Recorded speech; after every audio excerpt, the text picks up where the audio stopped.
anak-anak, sebelum kita mulai pembelajaran hari ini, marilah kita berdoa terlebih dahulu.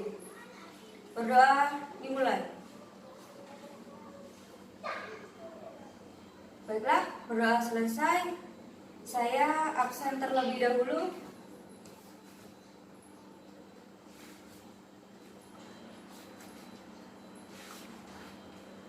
Baik, semuanya hadir semua ya.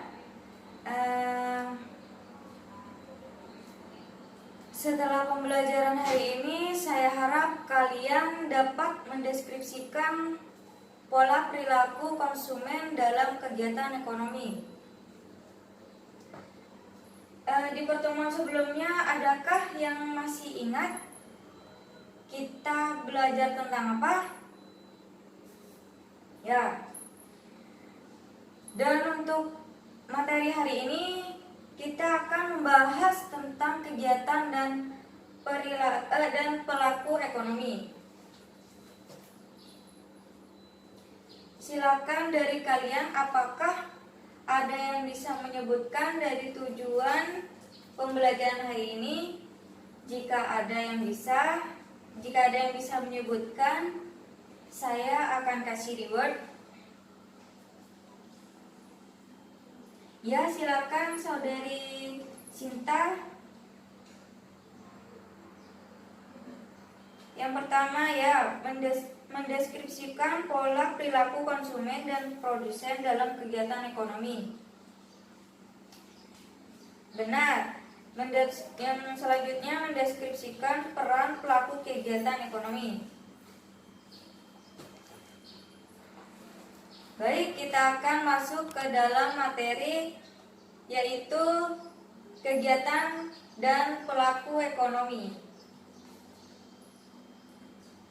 Kegiatan dan pelaku ekonomi terdiri dari 3. Yang pertama, produksi, distribusi, dan konsumsi.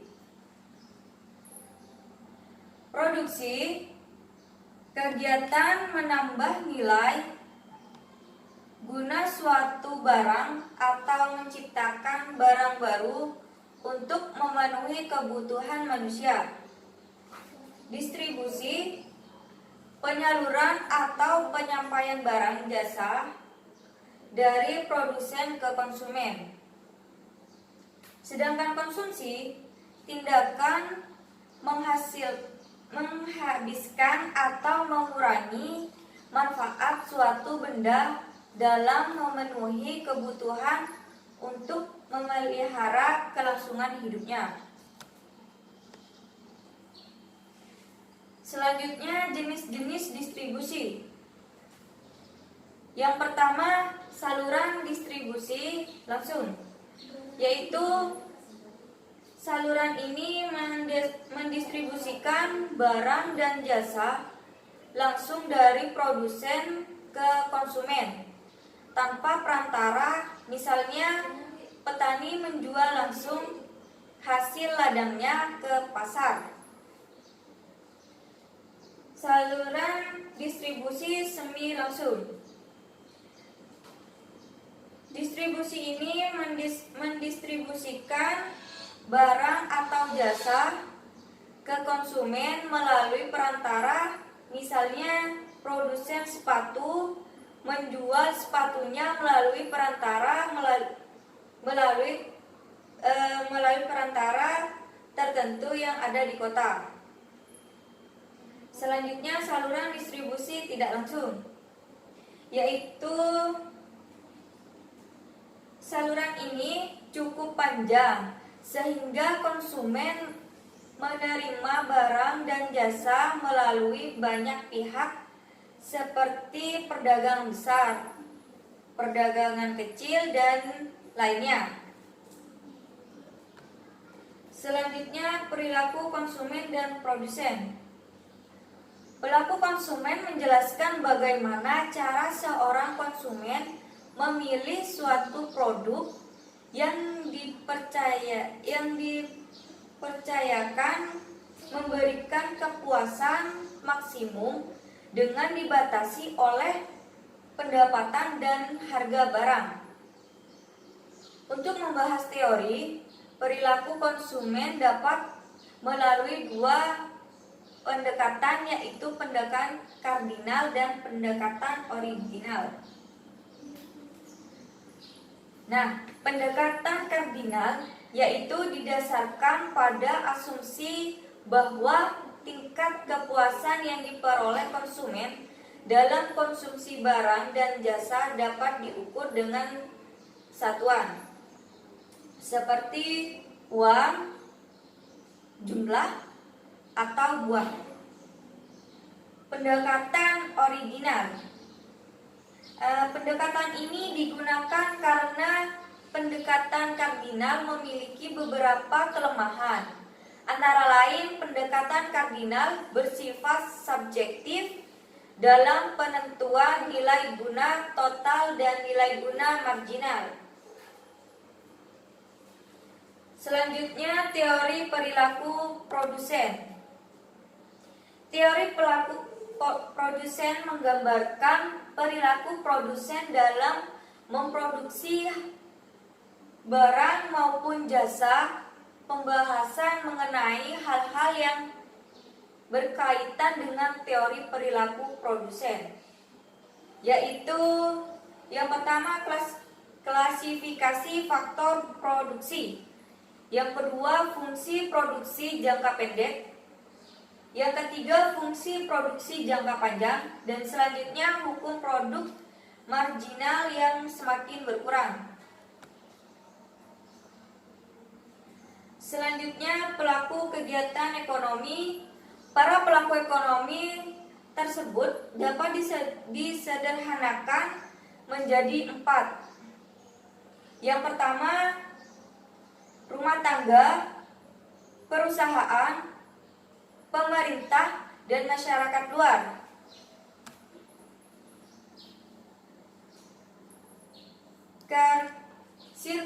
Circular flow diagram.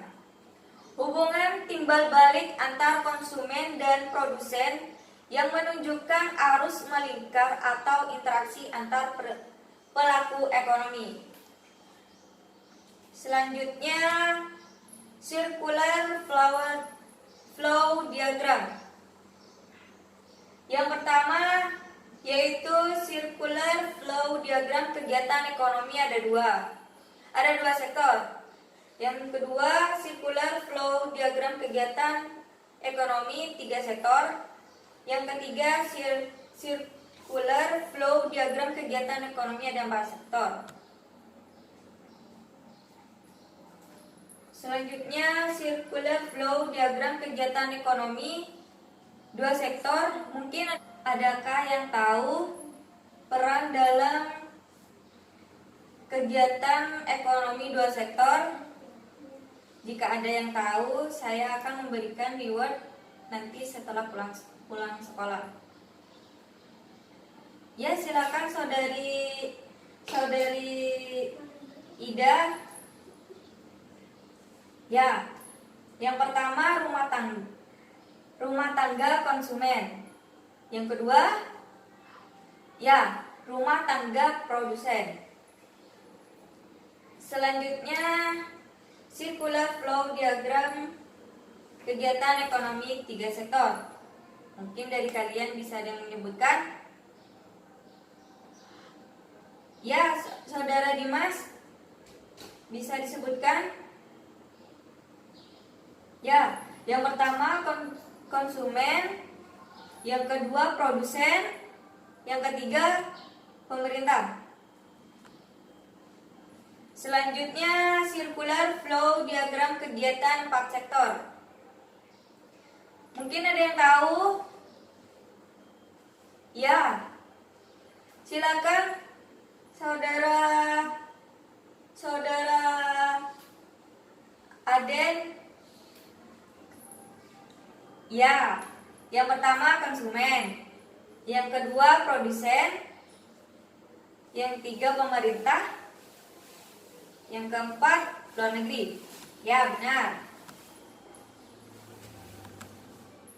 Baiklah, materi hari ini kita cukup sampai Sampai di sini kalian sudah mempelajari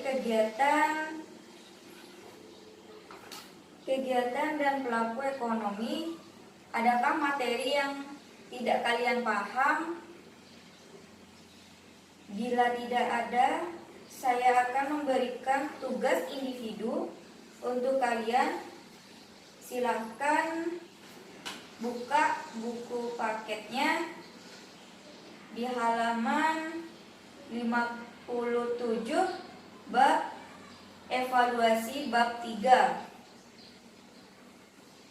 Dikumpulkan hari ini di meja saya kesimpulan dari kegiatan dan pelaku ekonomi, yaitu merupakan rangkaian kegiatan yang dilakukan manusia untuk memenuhi kebutuhan. Kegiatan ekonomi ini terdiri atas kegiatan produksi, konsumsi, dan distribusi. Sekian pembelajaran hari ini. Wassalamualaikum warahmatullahi wabarakatuh.